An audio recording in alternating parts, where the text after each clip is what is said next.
Hai, Assalamualaikum, salam sejahtera, salam kalian semua. Welcome back to my channel. Jadi, kalau kau tengok tajuk kat bawah pun korang dah tahu lah. Hari ni aku nak cerita pasal 6 pemain yang flop gila dekat dalam jersey Arsenal. Jadi sebelum tu aku nak cakap kan, pemain-pemain yang aku list dalam list ni tak adalah termasuk masa zaman 70-an, 80-an tu, tak ada lah. Terlalu lama lah. Ikut relevan sekarang lah, ikut time frame kehidupan aku lah sepanjang aku sokong Arsenal ni.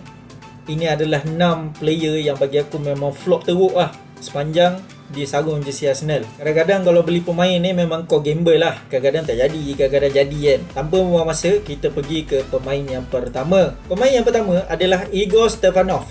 Igor Stefanov ni, kepada siapa yang tak kenal, dia adalah seorang centre back yang berasal dari Latvia.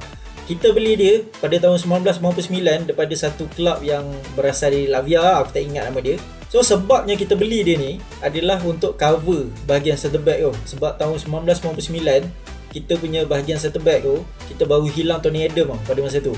Sebab Tony Adam injured. Tapi bila Stefanov masuk ni, untuk 7 game pertama dia dalam jersey Arsenal, okey, mantap.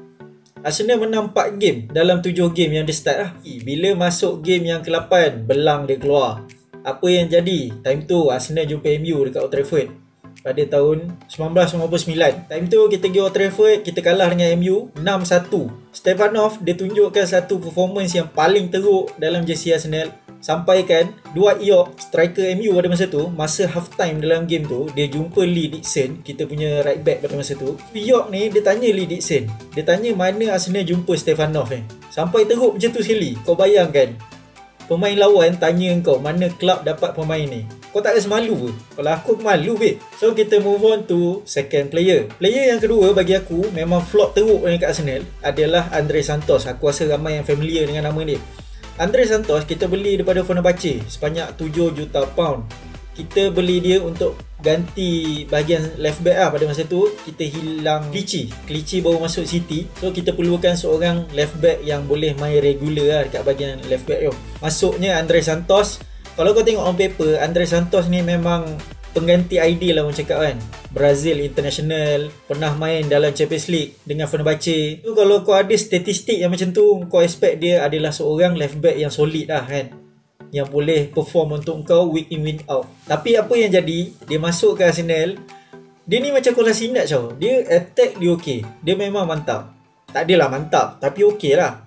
Tapi dari segi defending, dia lagi teruk pada Kolasinac lah, aku boleh cakap lah. Lembab untuk track back, tak ada ciri-ciri seorang defender, tak pernah buat tackle lah. Aku tak pernah nampak dia tackle. Lepas tu dia ni tak ada speed tau, dia memang lembab gila. So kau bayangkan seorang left back, kau dah pergi attack, lepas tu tiba-tiba kau kena counter, macam mana kau nak track back balik sedangkan kau tak ada speed?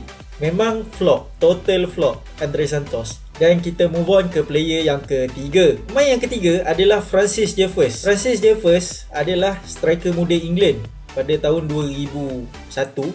Kita beli dia daripada Everton, yang pada masa tu dia baru pecah dalam first team Everton lah.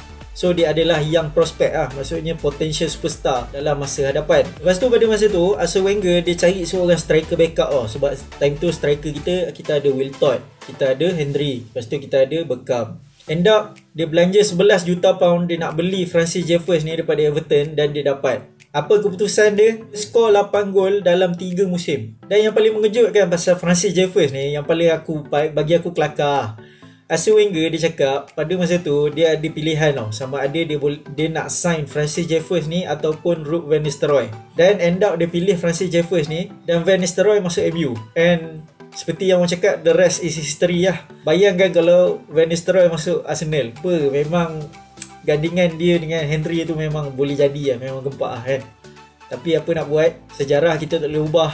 Pemain yang keempat adalah Sebastian Squillaci. Sebastian Squillaci, seorang French international defender, pernah main untuk tim France, pernah menang Liga dengan Lyon dekat Liga France, pernah menang UEFA Cup, yang dulu kita panggil UEFA Cup lah, sekarang kita panggil Europa League. Pernah menang UEFA Cup dengan tim Sevilla. Lepas tu dia masuk Arsenal ni sebagai seorang pemain yang solid lah, seorang centre back yang boleh lead kita daripada belakang lah. Seorang pemain yang ada ciri-ciri kapten. Ciri-ciri kapten kepala otak dia. Kita belanja 6.5 juta pound untuk bawa dia daripada Sevilla ke Arsenal pada tahun 2008. Dan senang cerita apa jadi, dia masuk ke Arsenal, dia banyak buat mistake.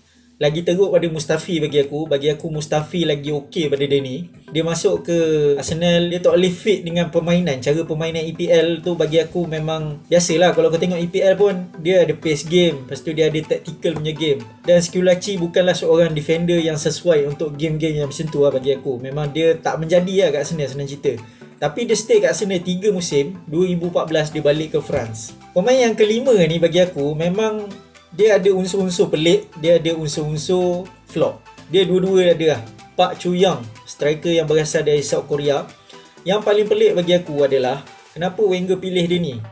Sedangkan seorang striker, kerja utama kau adalah untuk skor gol. Tapi rekod dia dekat AS Monaco pada masa tu adalah 26 gol dalam 103 perlawanan untuk Monaco. Tapi Wenger pilih dia untuk menjadi backup kepada Robin van Persie pada masa tu kan. Dan membelanjakan sebanyak 3 juta pound untuk bawa dia ke Arsenal. Dan rekod dia adalah 3 tahun dia menjadi pemain Arsenal. Dia membuat 7 penampilan, dia skor 1 gol. World class sangat.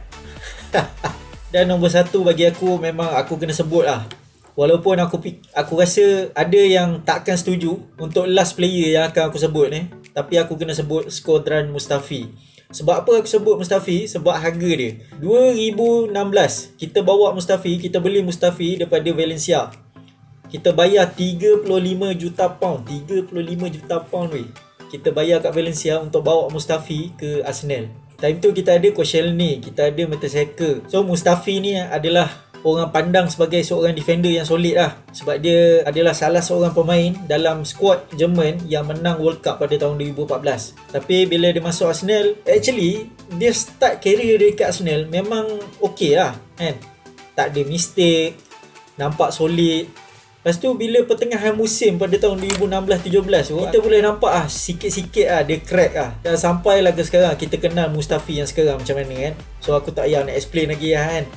So itu adalah 6 player yang bagi aku sepanjang aku sokong Arsenal, 6 player yang bagi aku memang flop teruk dalam jersey Arsenal. Jadi macam mana geng? Kalau korang tak setuju ke, kalau korang ada rasa macam pemain yang aku terlepas ke kan, nak mention kat dalam list aku ni, korang boleh komen kat bawah. Dan aku rasa video aku sampai sini je. Dan kepada siapa yang belum subscribe, korang boleh subscribe. Dan jangan lupa tekan butang lonceng di sebelah butang subscribe tu supaya korang tak miss video aku lagi. Dan akhir kata dari aku Zul sign out.